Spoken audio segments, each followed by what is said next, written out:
First year education کا ہم نے لاسٹ ٹاپک جو پڑھا تھا تعلیم کی نفسیاتی بنیادیں سائیکولوجیکل فاؤنڈیشنز آف ایجوکیشن. تو اس میں آپ کو میں نے ایجوکیشنل سائیکالوجی کے میننگ آپ کو میں نے پڑھا دیے تھے. نیکسٹ علم نفسیات اور تعلیم میں تعلق کے کس طرح سے سائیکالوجی جو ہے وہ تعلیم کے ڈفرینٹ ایلیمنٹس جو ہیں عناصر تعلیم ان میں کس طرح سے اپنا رول پلے کرتی ہے. جیسے یہ ہم نے ایک اور بھی ٹاپک میں پڑھا ہوا ہے کہ مقاصد کو سیٹ کرنے میں ہماری مدد کرتی ہے, اسی طرح سے نصاب متعین کرنے میں ہماری مدد کرتی ہے, ٹیچر کے رول پلے کرنے میں, اسٹوڈنٹ کے رول پلے کرنے میں, تعلم کے طریقوں میں مدد کرتی ہے. تو ابھی نیکسٹ ٹاپک جو ہے اس میں ہم جا رہے ہیں کہ role of psychology in education, کہ تعلیم میں نفسیات کا کردار جو ہے وہ کیا ہے. یہ آپ کی ٹیکسٹ بک پہ بھی ٹاپک موجود ہے, ہم اسی ان کو فالو کر رہے ہیں.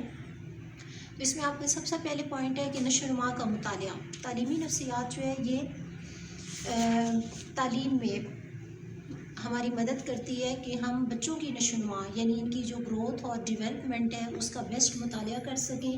جب ایک ٹیچر جو ہے وہ نشو و نما کے مطالعہ سے واقف ہوتا ہے تو اس پر وہ اپنے تعلیمی طریقے جو ہیں انہیں بہتر انداز میں زیادہ آسانی سے پیش کرنے کے قابل ہوتا ہے, کیونکہ اسے پتہ ہوتا ہے کہ بچہ کس سٹیج پہ ہے. یعنی جب وہ چائلڈہڈ میں ہے تو اس وقت لرننگ جو اس کی نیڈز ہیں وہ کیا ہے, اس کی انٹرسٹ کیا ہے. تو اس طرح سے نشو و نما کا مطالعہ جو ہے یہ تعلیمی نفسیات میں ٹیچر کو اپنی تدریس بہتر بنانے میں مددگار ہوتا ہے.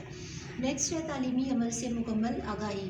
تعلیمی نفسیات جو ہے یہ ایک ٹیچر کو تعلیمی عمل سے مکمل طور پہ آگاہ ہونے کے قابل بناتا ہے, تاکہ وہ بچوں کی ذہنی سطح, ان کا مینٹل لیول, اسی طرح سے ان کا بیہیویئر, ان کے ایموشنز اور ان کے رجحانات, ایپٹیٹیوڈز کو سامنے رکھ کے وہ اپنی ٹیچنگ کو بہت اچھا بنا سکتا ہے. نیکسٹ ہمارا ٹاپک ہے پوائنٹ انفرادی اختلافات, انڈیویجول ڈفرینسز. آپ کو پتہ ہے کہ اللہ تعالیٰ نے دنیا میں ہر انسان کو جسمانی, ذہنی, معاشرتی, اخلاقی لحاظ سے ایک دوسرے سے مختلف پیدا کیا ہے. یعنی دنیا میں کوئی بھی انسان جو ہے وہ دوسرے انسان جیسا نہیں ہے. تو اس طرح سے تعلیمی نفسیات جو ہے یہ تعلیمی عمل میں بچوں کے انفرادی اختلافات کے مطابق ایک ٹیچر کو اپنی ٹیچنگ کامیاب بنانے میں مدد کرتی ہے. فار ایگزامپل کہ اگر ایک کلاس میں 40 اسٹوڈنٹ بیٹھے ہوئے ہیں تو ایک ٹیچر کو ایک ایسا رول پلے کرنا ہے, ایک ایسے ٹیچنگ میتھڈ کا انتخاب کرنا ہے کہ وہ ان 40 بچوں کی ذہنی سطح, ان کی دلچسپی, ان کے بیہیویئر اور ان کے ایپٹیچیوڈس کے مطابق ہوگا. اس کے بعد ہے نظم و نسق. یعنی کسی بھی ادارے کو چلانے کے لیے ہمیں ایڈمنسٹریشن اور اچھے ڈسپلن کی ضرورت ہوتی ہے. تو تعلیمی نفسیات جو ہے یہ جو ایڈمنسٹریشن کے مسائل ہوتے ہیں, ڈسپلن کے جو مسائل ہوتے ہیں انہیں حل کرنے میں, جو بھی ہمارے ہرڈلز ہوتی ہیں انہیں اچھی طرح سے دور کرنے میں, اسی طرح سے کسی بھی کلاس کی گروپس بنانے ہیں, کسی کلاس کی آرگنائزیشن ہمیں تنظیم سازی کرنی ہے. پھر بہت سے بچے جو ہیں وہ ڈفرینٹ بیک گراؤنڈ سے آ رہے ہوتے ہیں, تو ان کے اکارڈنگ ایک ادارے کے ماحول کو سیٹ کرنے میں اور اس کے رولز ریگولیشن بنانے میں تعلیمی نفسیات ہماری مدد کرتی ہے.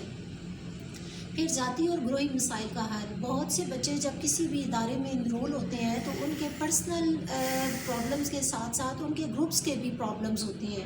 تو اس طرح سے تعلیمی نفسیات جو ہے یہ بچوں کے بیہیویئر کو سمجھنے اور بہت بہترین انداز میں ان کے مسائل کو حل کرنے میں ہماری مدد کرتی ہے.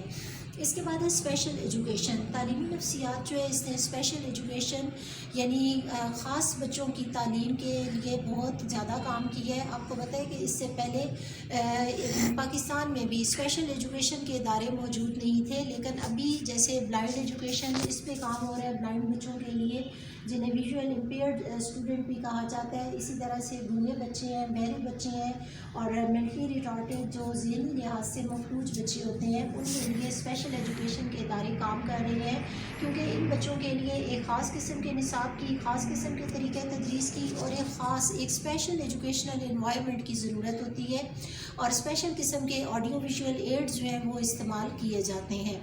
تو تعلیمی نفسیات جو ہے یہ ہمیں اسپیشل ایجوکیشن متعارف کرانے میں اس نے مدد دی, اور ابھی اسے کامیاب بنانے میں بھی تعلیمی نفسیات اپنا بیسٹ رول پلے کر رہی ہے. اس کے بعد ہے تعلم, لرننگ. تعلیمی نفسیات کس طرح سے لرننگ کے بہترین طریقے متعارف کراتی ہے, بہترین لرننگ انوائرمنٹ متعارف کرواتی ہے, اسی طرح سے لرننگ کی کنڈیشنز یعنی شرائط کیا ہوتی ہیں اور تعلم پہ اثر انداز ہونے والے جو مختلف عناصر ہوتے ہیں جیسے کلاس روم کے اندر اسی طرح سے، تو یہ ان میں ہماری مدد کرتی ہے۔